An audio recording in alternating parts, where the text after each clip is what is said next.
సమ్మర్కి అతిపెద్ద block buster hit Peddi cinema. So Peddi cinema first డేనే 135 crores కలెక్షన్తో దూసుకుపోతూ ఉంది. ఈ నేపథ్యంలో ఫస్ట్ డేనే కొంత పైరసీ లీక్తో కొంత బ్రేక్ పడిందేమో అన్నప్పటికీ టాక్ వస్తున్నప్పటికీ పాజిటివ్ టాక్ ఈ సినిమా మీద నడుస్తూ ఉంది. ఈ నేపథ్యంలో ఈ డైరెక్టర్ బుచ్చిబాబు చేసినటువంటి ఒక ట్వీట్ మాత్రం ఇప్పుడు ప్రేక్షకుల్లో పాజిటివ్ వైబ్స్ ఇస్తుంది. ఏదైతే ఈ సినిమా మీద వ్యతిరేకత వస్తుందో దాన్ని తగ్గించే ప్రయత్నం కూడా చేస్తూ ఉంది.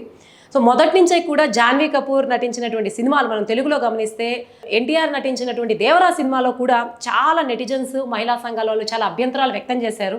ఆ సినిమాలో ఎన్టీఆర్ సరసన కేవలం గ్లామర్కి కేవలం ఒక ఆబ్జెక్టిఫైయింగ్ దృష్టితోనే ఆమె ఆ పాత్ర నిర్మించారు తప్ప ఆ పాత్రకి ఎక్కువ స్కోప్ లేదు అన్నటువంటి విమర్శ దేవరా సినిమాకి వచ్చింది.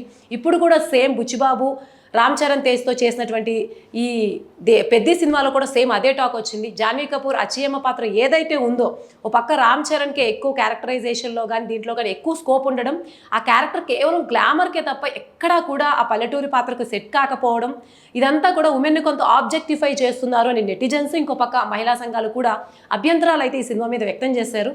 ఈ నేపథ్యంలో బుచ్చిబాబు ఒక ఎమోషనల్ ట్వీట్ చేశారు. అదేంటంటే ఒక సినిమా అంటే గొప్పగా తీయాలి, ప్రేక్షకులతో కనెక్ట్ అవ్వాలి, ఇన్స్పైర్ చేయాలి అన్న ఉద్దేశంతోనే మేము ఎవరిమైనా సరే సినిమా తీస్తాము. కాకపోతే ఈ సినిమాలో ఒక పాత్ర పట్ల కొన్ని ఇట్లా భిన్న అభిప్రాయాలు వ్యక్తమవుతున్నాయి. ఎవరిని అగౌరవపరచడం, ముఖ్యంగా మహిళల్ని అగౌరవపరచడం నా ఉద్దేశం కాదు, మా టీం ఉద్దేశం కాదు. సో ఏవైతే అభ్యంతరకర సన్నివేశాలు ఉన్నాయో వాటిని తొలగించే ప్రయత్నం కూడా చేస్తున్నాము, మీ ఫీడ్బ్యాక్ తీసుకుంటున్నాము అని చెప్పేసి పాజిటివ్గా ఆయన ట్రీట్ ఒక ఎమోషన్. ఎందుకంటే సాధారణంగా దేవరా సినిమాకి వచ్చిన టీం ఎవరు రియాక్ట్ అవ్వలేదు. అలాగే ఇటువంటివి ఎప్పుడు వస్తూనే ఉంటాయి. ముఖ్యంగా మహిళా పాత్రల విషయంలో సాధారణంగా ఒక సినిమా సక్సెస్ అయితే పట్టించుకోరు. పెద్ద సినిమా పాజిటివ్ టాక్తోనే సక్సెస్ఫుల్గా నడుస్తున్న క్రమంలో రియాక్ట్ అవుతారని ఎవరూ అనుకోలేదు. సో ఈ సమయంలో బుచ్చిబాబు రియాక్ట్ అవ్వడం మాత్రం సినిమా ఇంకొంచెం పాజిటివ్ జోష్ ఇచ్చింది. ఇంకొంతమంది ఆడియన్స్ ఈ సినిమా పట్ల పాజిటివ్ దృక్కోణంతో ఉండే అవకాశం ఉంది.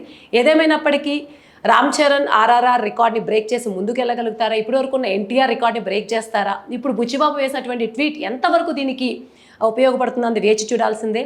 మరి ఈ బుచ్చిబాబు పోస్ట్ గురించి మీరేమనుకుంటున్నారో కమెంట్స్లో తెలియజేయండి.